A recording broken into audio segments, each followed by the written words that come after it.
Only an hour or two later, I look up from my work to see Juliet returning from her errands. Folding up her parasol, she soon joins me at the front desk again. Hello again, Miho. I tried to hurry back so you'd have plenty of time at the museum. You can go ahead and head off. I can handle the library for the rest of the day. Cool, thanks. I tried to clean up and do as much as I could before you got back. Thank you. I appreciate it. Enjoy yourself. You'll have to tell me all about it when you get back. Will do. I put away my study materials in my room and then, with a big thumbs up to Juliet, leave the library. Fresh air again. Since I've been spending so much time inside since I started working, my walks and time outside are more refreshing than they used to be. The birds singing sound prettier, the scent of food wafting up from down smells tastier. And I'll bet even the grass would feel softer if I was in my fox form to feel it. It's been a long time since I've transformed now that I think about it. I need to stay focused for today though. With the museum as the only thing on my mind, I pick up my pace as I walk into Wellington, heading along the now familiar streets. Pass by the Bell House and glance inside, but I don't see Aspen. She mentioned she'd be working late today, so she must be in the back or maybe on a break. I follow the directions she gave me yesterday until I reach the building that has to be my destination. It's big. That's a fingerprint. With parts that go off in all different directions. Near the front, there are two sections flanking the entrance. One is round and tan, while the other is made of darker stone and looks more blocky. It's a bit intimidating, but seeing a few people heading in and out is reassuring. Taking a breath to steady myself, I stride on up. The entrance has a huge glass ceiling with glass doors that slide open when I approach them. I don't even have to pay or sneak in. You're not going to mention the big rock? Big rock. Okay. Just me. Big rock. The moment I step inside, I can safely say that I've never been in a place like this before. It looked big from the outside, but from the inside it's huge. How am I gonna find the crane exhibit? There's gotta be signs. Oh. I'm sorry, it's been a minute and I forgot. I genuinely forgot. I'm sorry. I don't even know where to look first. Different paths lead to different types of displays, and I can see floors and elevators going all the way to the top. Family walks by me, following a big arrow that points deeper into the building. Without any better ideas, I decide to take the same route. I'm sure I could ask someone where the exhibit is, but I'll look around on my own first. If I can't find it for a while, then I'll ask for help. I start to wander about once inside, looking for anything that I might recognize from Korea. To my surprise, there's plenty of other exhibits that also end up catching my eye. In one section, a variety of sea life, fish, turtles, others, hang from wires above everything else. They look so lifelike that I think they're real animals at first, but after staring closely I can see that they're just models. Another part of the museum is filled with skeletons of what look like giant monsters. Can't even imagine what kind of creatures they once were. Maybe dragons? Spotting a panel with some illustrations, I skip over for a quick look. They aren't dragons, but they look awfully close. I've only seen a dragon once or twice in my life. I'm sorry? I'm sorry? I've only seen a dragon once or twice in my life, but I've never seen one of these. Other sections are dedicated to human and fabled civilizations. There are recreations of old human houses, as well as diagrams showing fairy homes and werewolf dens, plus plenty of others. The tour guide talks to a small group as I walk around explaining this and that. I go slower through this part, feeling a little nostalgic. I even recognize some of the human technology and knickknacks from long ago. I had no idea they were old enough to be part of a museum now. There's even a big memorial to the war, showing humans and fabled fighting against one another. At the front is a painting of when the peace treaty was signed, which was the start of humanity and the fabled coexisting. I was around back then, but I stayed out of it. just like I stayed out of most things. Honestly, the history doesn't interest me too much, but I'm sure Juliet would love to see this. I'm sure she already has at some point. Just when I'm thinking about giving up and asking for help, I finally find what I'm looking for.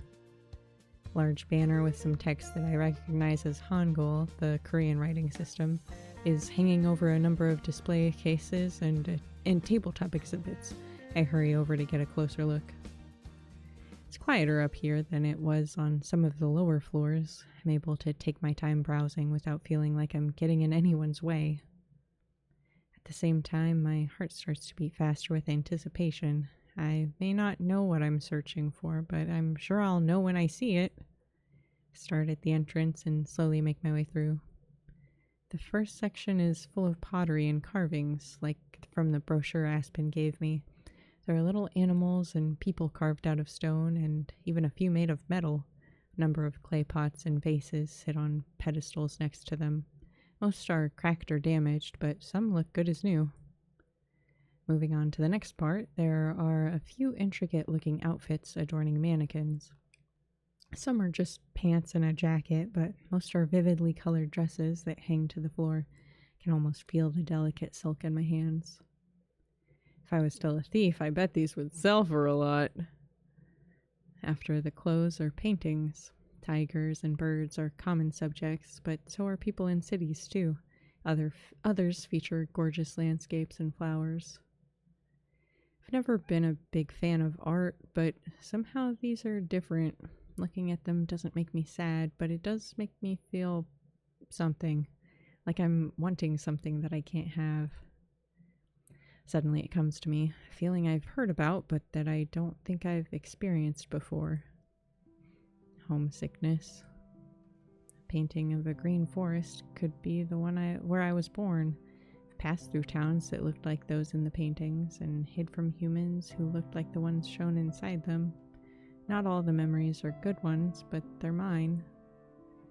There's not much that I can relate to nowadays in terms of people or places. I have friends now, sure, but don't have much in common with them. It's never mattered before, but now. Wish I could reach out and touch the paintings before me, just to feel something from the same era as me. Of course, they're behind ropes, which keep me well back. I reluctantly start to move on again. Just as I do, a certain painting catches my eye. It's small and displayed out of the way in a corner, as if nobody thought it was that important. The edges are jagged and torn, but the crucial part is still there. On one side, there's a fox surrounded by trees and leaves. Its fur is a different color than mine, but it's still clearly a fox. Just across from it is a human-like figure. She's dressed in an outfit similar to the ones I was just admiring, but that's not what stands out the most to me. On her head are 2 pointy ears, and several long bushy tails peek out from the bottom of her dress. When I look at the fox again, I notice that it also has more than one tail. I breathe in deeply, as if I could inhale the scent of the forest just from the artwork.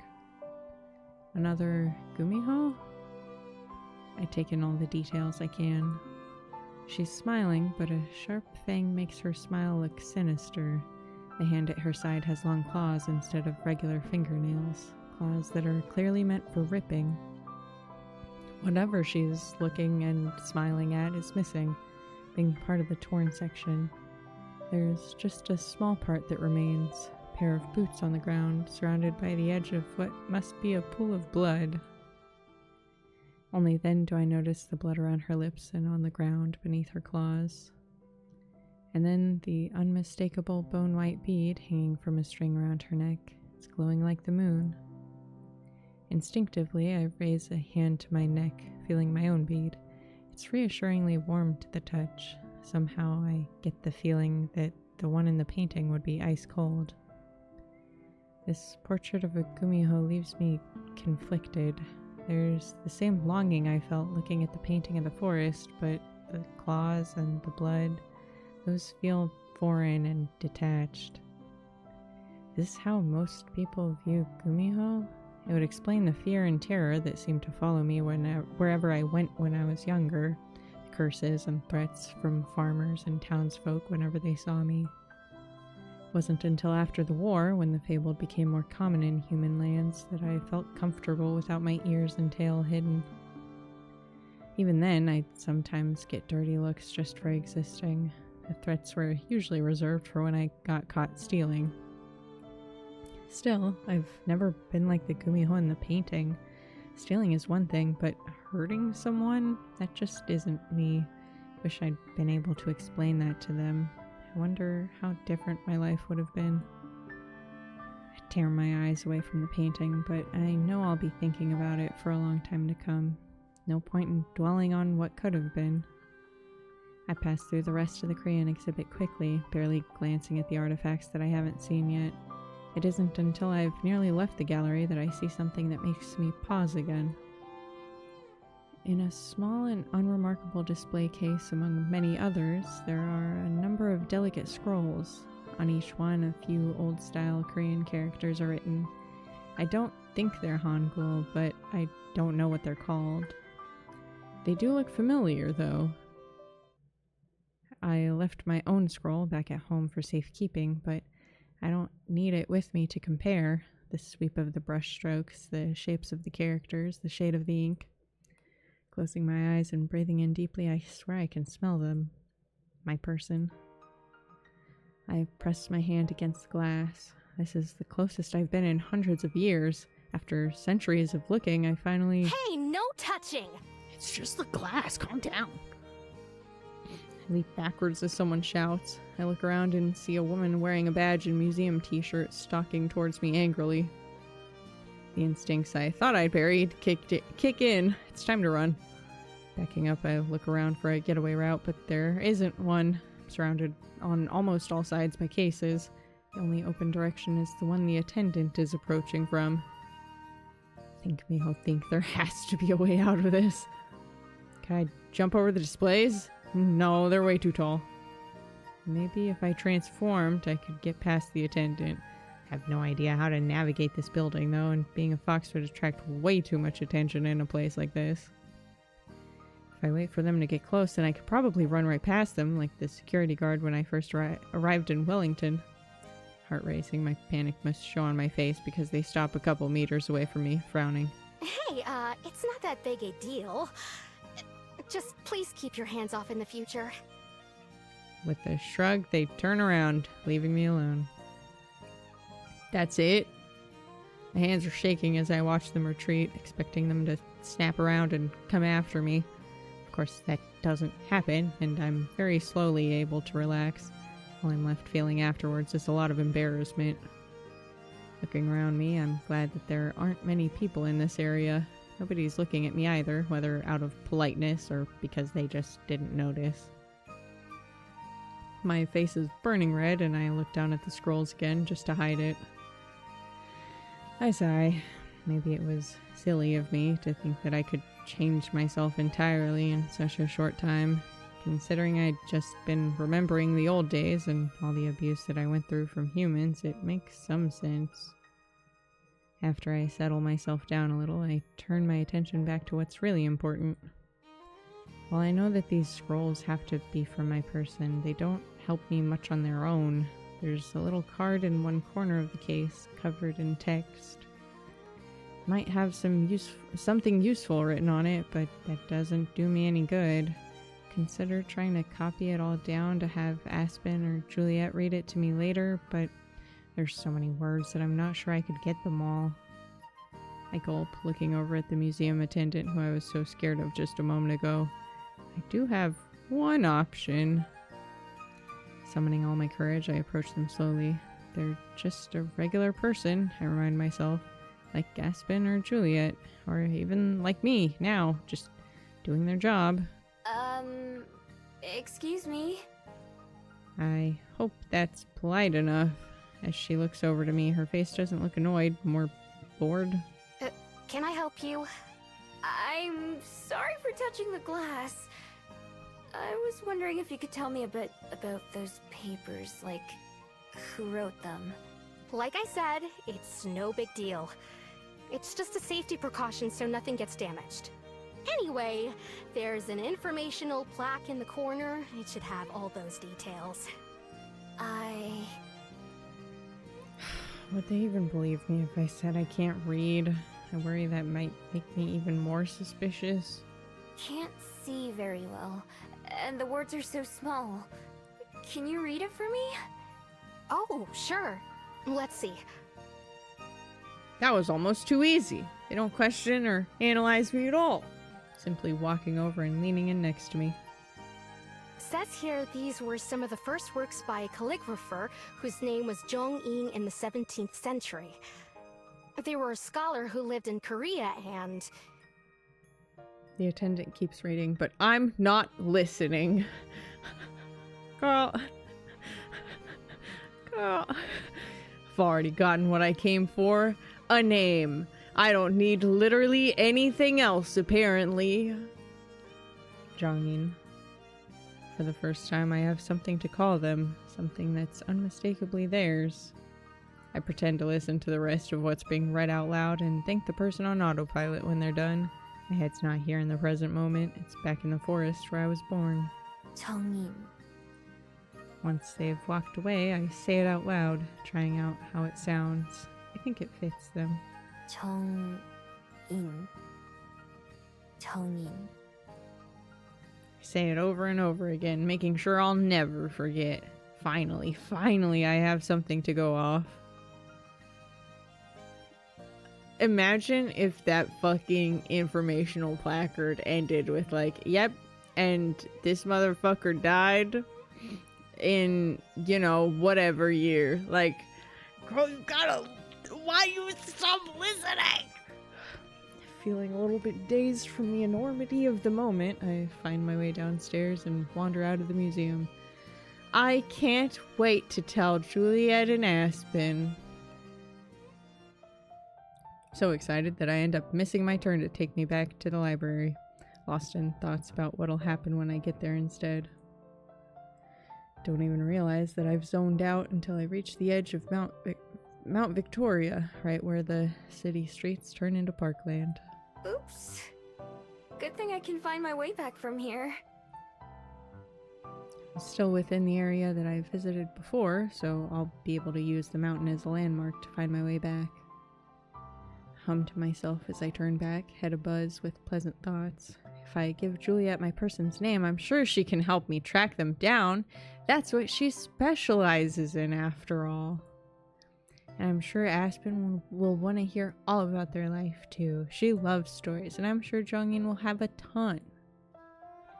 Not sure how they'll feel about seeing me again. Doubt they ever expected it to happen. They'll definitely be surprised that I'm not just the fox they met back then, but a person now. I have a feeling they'll be at least as glad as I am. Oh, this is a new place. I may be halfway home before I realize that I'm not alone. The prickling sensation on the back of my neck is unmistakable. Instincts are telling me that someone else is nearby. I'm still near the mountain, but it's practically empty here. I can hear the sounds of the other people in the distance, but they're all hidden by trees and hills. I whip my head back and forth, but try as I might, I can't work out where they are. It's a strange and disconcerting feeling, given how easily I can pick up on even the smallest animals. Then, from the corner of my eye, I spot a bush slightly shuffling. Just as I turn to take a proper look, the silver fox I saw the other day steps out of it. Oh, it's just you. I start to bend down and reach out a hand like I would to a pet dog, but hesitate. I know from experience that a fox wouldn't respond to that. Surprised she hasn't run away already. That's what I would have done. She stares at me without the slightest movement, her eyes locked on mine. My heart jumps as the hairs on the back of my neck stand up. Something is off. Then, without taking her eyes off of me, she starts to transform. Barely have time to be shocked as her arms and legs get longer and her fur retracts, head shrinking and changing into something more human-like. For the first time in my life, I'm face to face with another Gumiho. My throat tightens and goes dry, my vision narrows, and my ears start ringing in shock. It's as if all the world has fallen away except for me and her. The silver and black clothes she's wearing seem to shimmer in the moonlight, like the skin of a snake waiting to strike, Hanging loosely on her frame, the wrapped fabrics around her body and face make her appear almost formless. Her only accessory is a bracelet around her wrist. It's a plain leather band, but a shining white bead is held in the middle by another loop of leather. I recognize that bead, have one just like it. Well, almost like it. Whereas mine is a duller, milky color, hers is so bright that it almost hurts to look at. The soft blue glow around it reminds me of the full moon. It's almost like she stepped out of the painting I just saw at the museum. A shawl covers most of her face, but her hair and eyes are still visible, intense eyes. Her gaze reminds me of steel. While they're the same shape as mine, they're sharper, angrier, crueler. She haughtily tosses her long flowing hair back as she takes a step towards me. I skip back, keeping the distance between us. When I lived in the forest, I knew to flee when I met a predator stronger than I was. Better to get away alive than risk my life for pride. My survival instincts tell me that this is one of those times. The other Gumiho laughs, but there's no humor in it. Sharp and hollow, it only makes me more uneasy. So, the human pet still knows when to run. Who the hell? The human... what? Pet. I've been watching you for a while. Ever since you came to this place, actually. Watched you demean and domesticate yourself for the sake of humans. It's pathetic.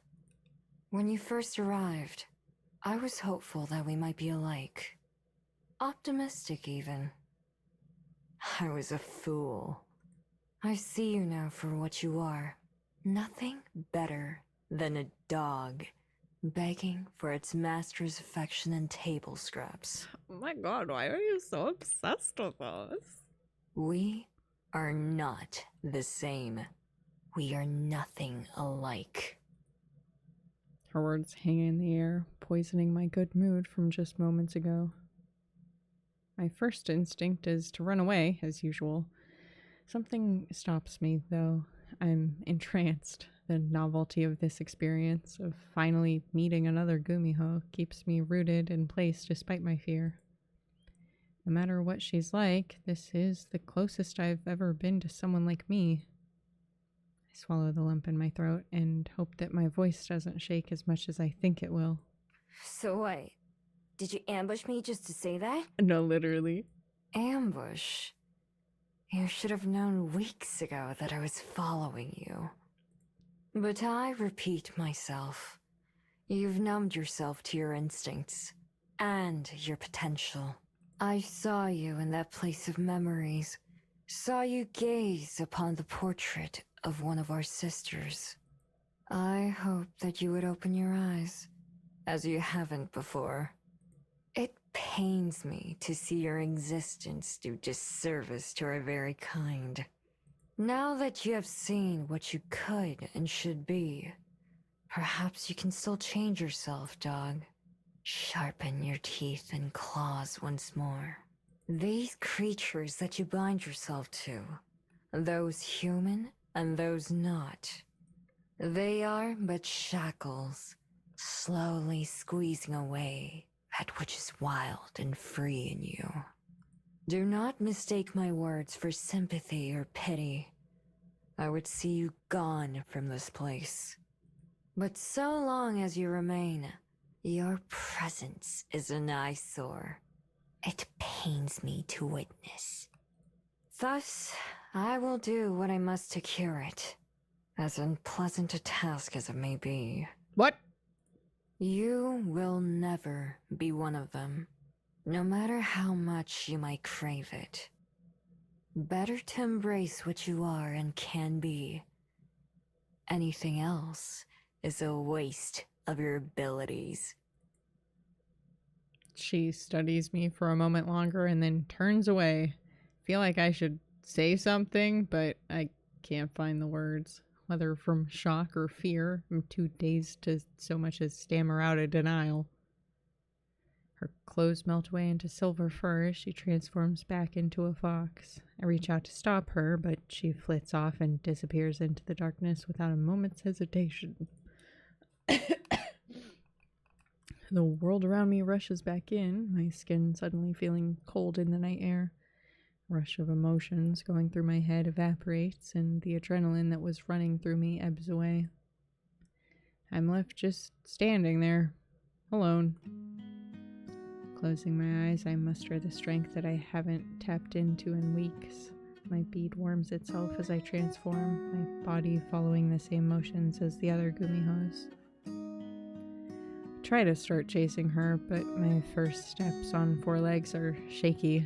I've grown unfamiliar with this form, almost stumbling over just trying to move. Maybe there's a bit of truth in what she said.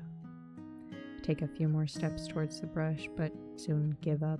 Even if I caught up with her, what would I say? What would I do? I'd only make a fool of myself. There's a scent on the wind that I couldn't notice as a human, but is unmissable as a fox. Recognize it immediately from a long time ago on one of my first mornings here, when I first woke from my den near the mountain and stepped outside and knew that someone had been there. It was her. She really was following me from the beginning. She needs to get a hobby. For a long moment, I watched the place where she disappeared, then I transformed back. I don't really feel like a fox right now. Don't know what I'm feeling. Some of what she said is true. I haven't used any of my talents in a long time. My clumsiness when I'm in my fox form, my own original body, is a reminder of that. But as for degrading myself for the sake of others, that doesn't feel true. I've spent my entire life living free and only for myself. It's always been my choice to remain here and not to be forgotten. So why do her words sting so much? If I was totally confident in my decision, then they shouldn't bother me, right? Maybe I've forgotten more of myself than I know.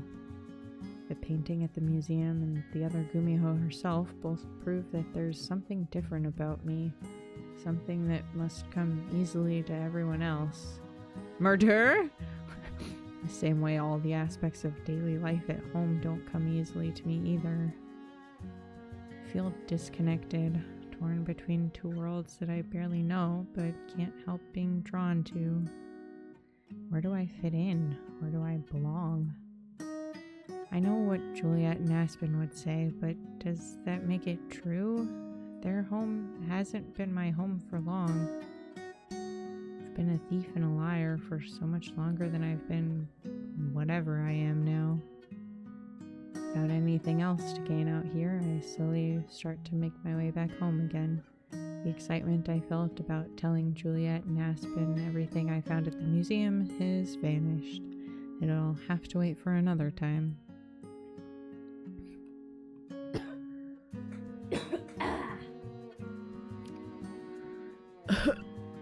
After a quiet walk through the empty streets of the library, I quietly slink inside, trying to keep Juliet from noticing. I just don't feel like talking right now.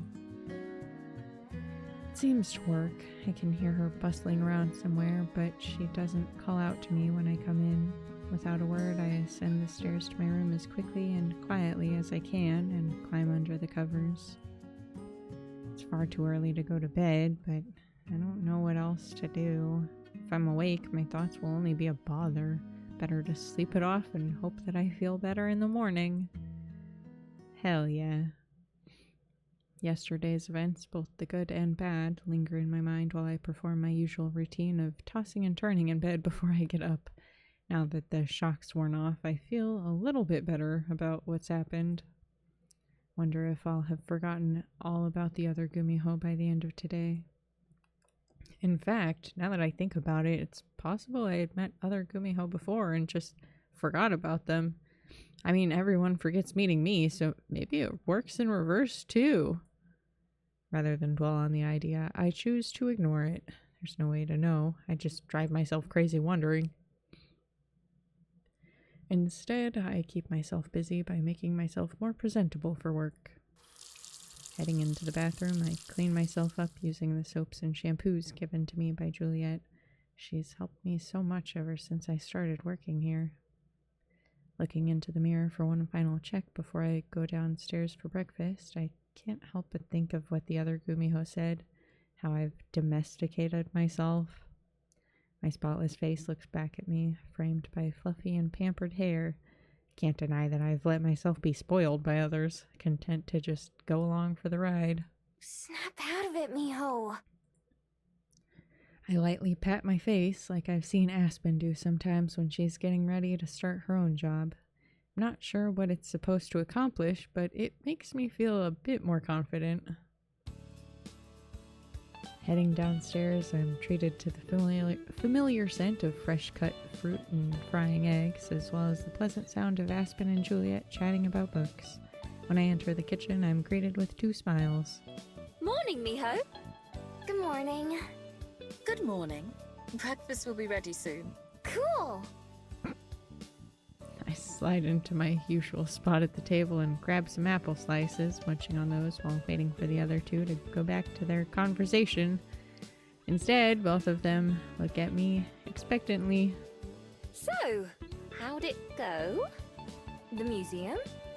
Of course. What else? Was everything all right? When I didn't hear from you last night, I was fearing the worst. Oh, nah. It was fine. They even had what I was looking for. There were some more scrolls by my person. There's a loud clatter as Aspen drops her fork in surprise. Even Juliet's eyes go wide with genuine shock. There were? Are you sure it was them? Yep, definitely. I'd recognize that style anywhere. I learned a lot about them. No, you didn't. No, you did not. You learned their name and literally, truly nothing else. Their name is Tony, and they're a scholar. I don't know what they study, though. The museum person didn't say. Aren't they a fucking calligrapher? Dog!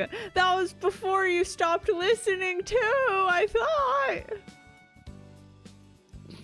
For a long moment, there's silence, other than the sound of eggs sizzling in the pan. Both my friends just stare at me, dumbstruck. What? What are those looks for? You seem awfully calm. I assumed you must not have found anything, or you'd have been back immediately. Yeah, well, there was some other stuff that happened too. I'll tell you about it some other time. It's tempting to tell them about the Gumiho, if only because I know they'd reassure me about everything she said, but that's why I can't tell them. Not yet, anyway. In a way, I'd just be proving her right. Well, alright. We'll be here whenever you need us. Thanks. Is breakfast ready? Yes, just now. Here you go. Juliet fills our plates and takes her seat, and we all dig in. It's a quieter meal than usual, with only the sounds of chewing and silverware scraping against the dishes. I feel like Aspen and Juliet are having a conversation in their silence. Of course, they'd expect more from me. I'd expect more from me too. Right after leaving the museum, I was that excited. I'm still excited, of course. It's just been tempered a little. I still plan to ask Aspen and Juliet to help me get in touch with Jung-in, but I want to wait until I can do it with a clear head. Once everyone's finished eating, I gather up the dirty dishes and take them to the sink, while Juliet washes the pans and Aspen wipes down the tables. Another routine morning. I'll see you two later. Thanks for breakfast. My pleasure, as always. Bye! With that, Aspen politely takes her leave and heads out the door. Juliet and I then go into the library, ready to start the day, or end it, in her case. I head to my spot behind the front desk and begin getting everything ready. The checkout sheets, my pens and pencils, my study materials, so on. Are you all set, Miho? Yep, I've got everything I need. Wonderful. Well, I'll leave you to it then. Have a good day. You too. Sleep well. From the way Juliet lingers halfway between me and the stairs, I can tell she wants to say or ask something else. She thinks better of it, simply giving me a smile before heading up to her room. I whistle while I open the curtains and unlock the door. By the time I've returned to the counter, ready for the first patrons to arrive, I even manage a light melody. I've been practicing my whistling a lot lately, as a way to spend time while alone. Aspen tried to show me how, but she's not very good at it either. Pretty sure I'm already better than she is. The sound of it reminds me of the birds back in my home forest. Before long, patrons start to arrive, and I soon have a list of things to do. Books to check in and out, books to return, books to search for. Keeps me good and busy. The hours pass by in blissful normalness, and I don't have a single thing to complain about. Stuff! We can do stuff. There's nobody anywhere, so we can do whatever the fuck we want. The little clock symbol's the same on all of them, so I guess it's not like some will take a different amount of time. Oh my god, what do we do? Having nothing to go off of. Says good news, but keeps good about herself.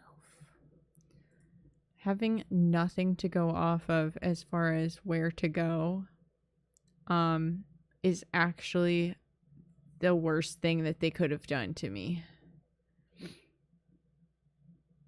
Let's go to the garden. Because the garden is so beautiful, it's not uncommon to see artists mulling about, trying to capture the plants' likenesses in their sketchbooks. Sometimes it's young artists, probably fulfilling homework assignments. Sometimes it's experienced artists with elaborate contraptions to hold up their canvases and carefully selected color palettes. Today, I walked past an old couple painting a rosebush. Maybe the paintings are in an early stage, or maybe it's a style I really don't understand, but each of their respective canvases look pretty mucky and unlike the roses in front of them. But they smile at each other and point out little details of the colors and leaves as they work, and it seems kind of nice, so I guess who cares if the paintings are good or not? It's nice that they can do something like that together. Cool. A day well spent. It's a raining Thursday morning, and the library is as dead as I've ever seen it. Even Aspen didn't come by this morning, simply because she didn't want to get soaked. We'll see each other later instead. The only patrons here are the ones who don't mind the weather, so I have to make sure that they don't drip on any of the books. Before she went to bed for the day, Juliet left a bundle of towels near the door for anyone who needs one. At least it makes my work easier, and the slow day means I have extra time to study. I'm able to remember most of the letters by now, and even read a few words. Haven't told Juliet or Aspen about my progress because I want to surprise them with it later. After an hour or so, I set aside my pencil and gaze out the window with my chin resting on my palm. Huh. It stopped.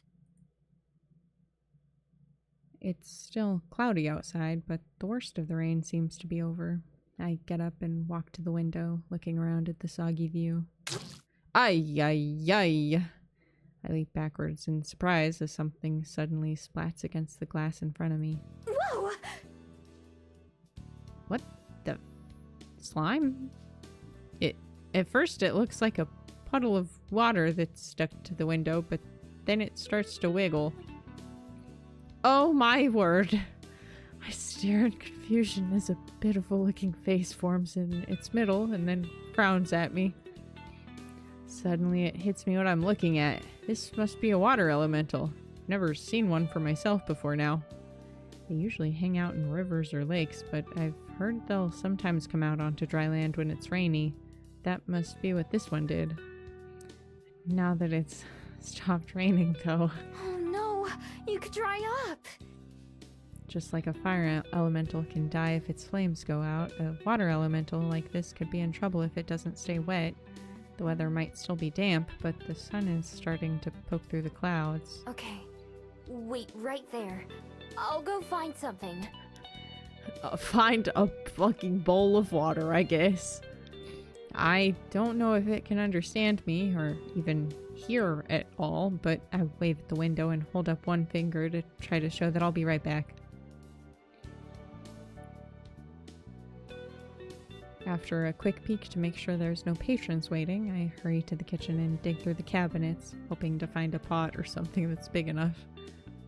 Biggest one Juliet has is the one that she uses to make pasta, and even that might be too small. Plus, I'm not sure she'd want the taste of water elemental to be there every time she tries to make spaghetti.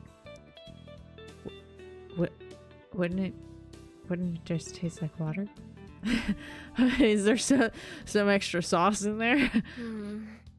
Where else? Maybe it tastes like Jell-O. Like water-flavored Jell-O. I could just wake Juliet up and ask her, but I should really try to solve this myself before bothering her.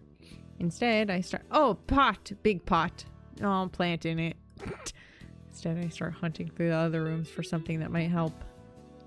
There's nothing in the bathroom, nor in the library area. When I check the dining room a second time, however, I notice a big bowl on top of a shelf that I hadn't seen before. Perfect.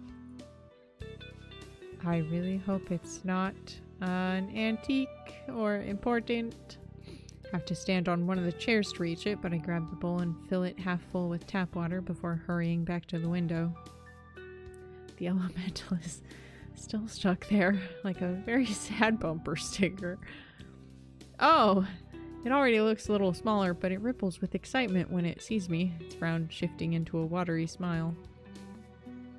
I head out the front door and skip around to the window, squelching through the wet grass as I go. Here you go. Come on. Holding the bowl up to the window. Whoa, the beach! Holding the bowl up to the window, I gently brush the elemental in. To my surprise, it doesn't feel like touching regular water. Instead, it's thicker and a bit sticky. Like Jell-O. I'm winning. The elemental starts to slide into the bowl and bubbles, which I hope is a good sign. It doesn't mix with the water in the bowl, but instead kind of hovers, with water both above and below it. When it gets itself fully into the bowl, it almost fills it up. The water sloshes over the edge and onto my hands, leaving the bowl almost dry, except for the elemental itself. The bubbles stop, and an uncertain-looking face peers at me from the bottom. Alright. Let's get you inside and figure something else out. I mean, is there a river nearby or something? Just take it back out to the ocean. I hold the bowl as steady as I can and try not to spill any more as I go back into the library. Just like the guests at the library, I have to make sure not to get any books wet. There's an empty side table near one of the reading chairs, so I set the bowl down there. The elemental seems fine for now, but it looks worried again. Reminds me a lot of Aspen. I'm not sure what else to try. I rack my brain, trying to think of something I might have missed in the bathroom or kitchen. Wait!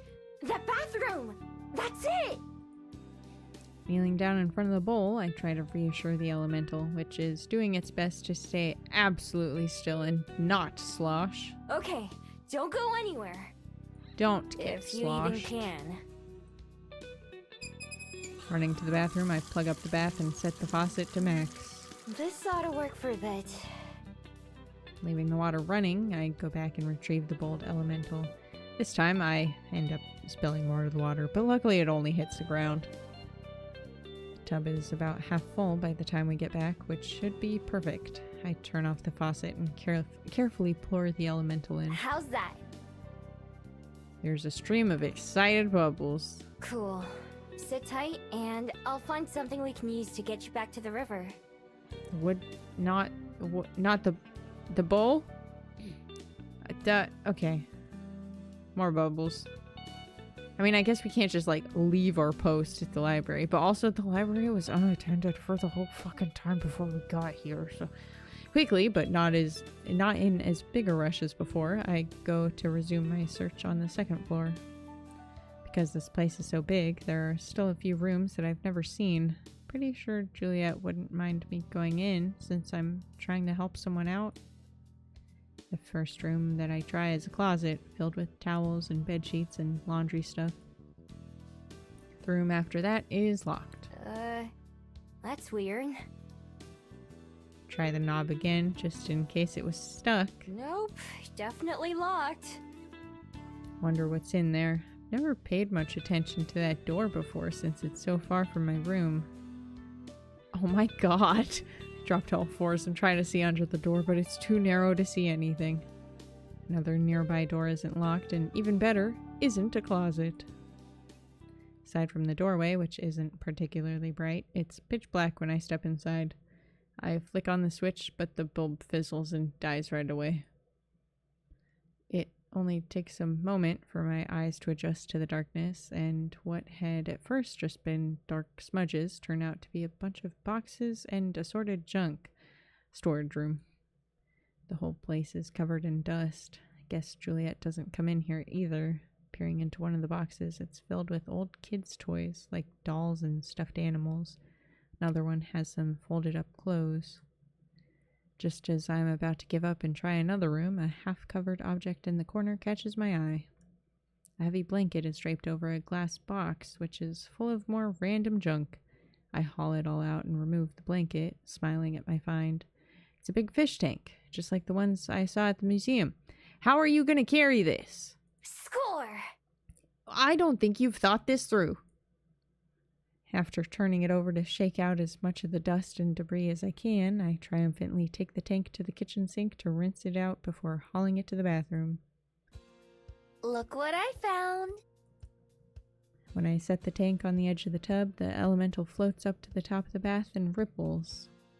It takes some maneuvering to hold the tank under the faucet, but eventually I'm able to figure it out and fill it up. Then I use the bowl from before to scoop up the elemental and dump it into the tank. Perfect, right? More ripples and bubbles. Okay, let's get you to the river. What about your job? I wrap my arms around the fish tank and lift. Yeah, you fucking didn't think about that even a little bit, you silly, silly buffoon. And nearly tear my whole arms off. That's heavy. I didn't notice when I was just getting the tank set up, but with all that water in it, it weighs a ton. It's way too heavy for me to carry to the front door, much less all the way to the river. This could be a problem. You know who could lift that, though? You know who could lift that real easy and be so fucking cool and hot doing it? It had seemed so perfect, so lucky. Even after dumping out some of the water, I still can't carry it. Sitting down on the tile floor, I sigh. The elemental floats dejectedly. Miho? What's going on? I heard the sinks and bathtub running. Perfect. Juliet is standing in the doorway as I look up, wearing a look of concern on her face. Hey! It was raining earlier, right? Well, there was this water elemental on the window. I tried to bring it inside so it wouldn't dry up while I worked out how to get it back to the river, but now I can't carry this huge fish tank that I found. A fish tank? Where'd that come from? It was in one of the storage rooms, along with a bunch of kids' stuff. I'm guessing they came from the library's children's section. Juliet purses her lips, and I feel my heartbeat start to quicken like it always does when I'm in trouble. Sorry if you didn't want me to go in there. I didn't know what that room was or what I was even looking for until I found the tank. I didn't look inside the locked room, though. Obviously, because it's locked. Juliet's frown deepens, but it doesn't look like she's angry, more like she's sad. No need to apologize. You've done nothing wrong. Although... I wait for her to finish her sentence, but it doesn't happen. Although... Never mind. It's nothing. What? Let's focus on helping our friend here first. But I'm curious. What are you gonna fucking say? She reaches into the tank and scoops a handful of the water before dripping it back onto the floating elemental. The creature seems to enjoy it, as far as I can tell. Any ideas? An idea comes to mind after you mentioned that storage room. I'll be right back. A wheelbarrow? A wheelbarrow would probably be better. Okay. I sit back and relax as Juliet departs. I'm glad she didn't get upset after all, but something was definitely bugging her. I wonder what it was and if it has something to do with that lady that's in the picture that's all over the place. After a couple minutes, I pick up the sound of something rolling down the stairs. Yes! I stand up and poke my head out the door and spot Juliet pulling a red wagon behind her. It has a rope handle and isn't very large, but should have more than enough space for the tank. Whoa, you're a genius! With a smile, Juliet parks the wagon next to the bathtub. As I said, you were the one who gave me the idea. Would you mind helping me lift it onto the wagon? Sure. We each take one end and carefully move the tank. Juliet also brought a number of tight straps to keep it in place. Once it's all set up, the elemental is safe and secure. I kneel down to get my face level with the glass. How do you like that? This time, the elemental shifts into the biggest grin I've seen. Looks like we've got a winner. Wonderful. If I watch the library, would you mind taking it back home? You're welcome to borrow an umbrella. No problem. Be back soon. Taking a towel and umbrella for myself from the front door. Why are you taking the towel with you? You'll need that after you come back, not while you're gone. I lead the elemental outside and onto the path. It's cloudy out and more gray than blue, but at least it's not raining right now. Still, don't want to waste any time. Is anywhere in the river okay? The elemental bobs up and down. I know just the place then. The muddy path slows down the wagon a bit, but it isn't too bad. When we go downhill, I have to be careful not to let it get out of control, but other than that, it's pretty easy. From the bottom of the hill, it's not too far to the spot I had in mind. I noticed a small abandoned ramp into the river way back when I was still living in the woods, but it wasn't useful to me then. Don't know why anyone built this place, but it sure worked out for me. Kneeling near the bottom of the ramp, I wrap the wagon's rope around my wrist to keep it from rolling away, then undo the straps on the tank. With both hands, I gently tilt the tank onto its side. The water and elemental spill out, flowing down the dirty concrete and into the river. The water begins to churn immediately, bubbling as if something huge is coming to the surface. A rushing sound echoes about the empty area before a torrent of water suddenly shoots upwards like a fountain, arcing clear over me. Wow! As I look up, I see the elemental shimmering within the water, catching the light from the sun. For one brief moment, the most beautiful, vivid rainbow I've ever seen hovers before me, so close that I could touch it. Then the water and elemental crash back into the river and everything goes still. I smile, certain that I understand. You're welcome. Wow! Odd beans, now we have more options. I don't want to go fishing again. Looking for something to do, I head to Cuba Street to walk around. I don't go shopping very often, since I have pretty much everything I could need at the library, but I do like looking around. Oh no. Oh dear. Oh no. While I wander, I notice two people that I sort of recognize sitting at a table together. Tommy's parents. Last time, the dad introduced himself to me as Elijah. Although I recognize his mom, I'd never heard her name. I'm certain we heard her name at some point, actually, but I don't remember it. The two of them are sitting across from each other, and his mom has her face in her hands. Elijah looks kind of upset, but stays on his side of the table. Tommy and Groovy don't seem to be around. Oh, beans. I didn't. Oh, man. I have some regrets. However, my curiosity gets the better of me, and I sit down close by where I can hear what they're talking about. Gwen, we're still on the same side here. Tommy's side, right? Oh, dear. I know. It's just... it's a lot, okay? It's a lot.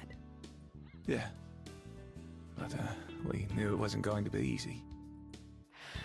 At least we were right about that.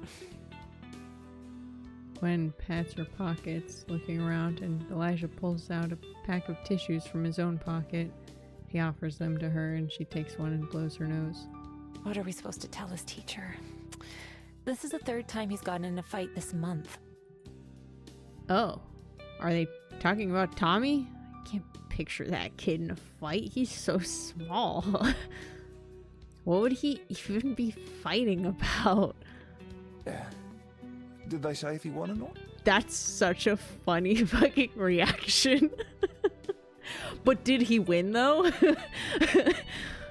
Elijah! But did he win though? Answer the question. Sorry. Why don't you talk to the school and let them know that we're dealing with it?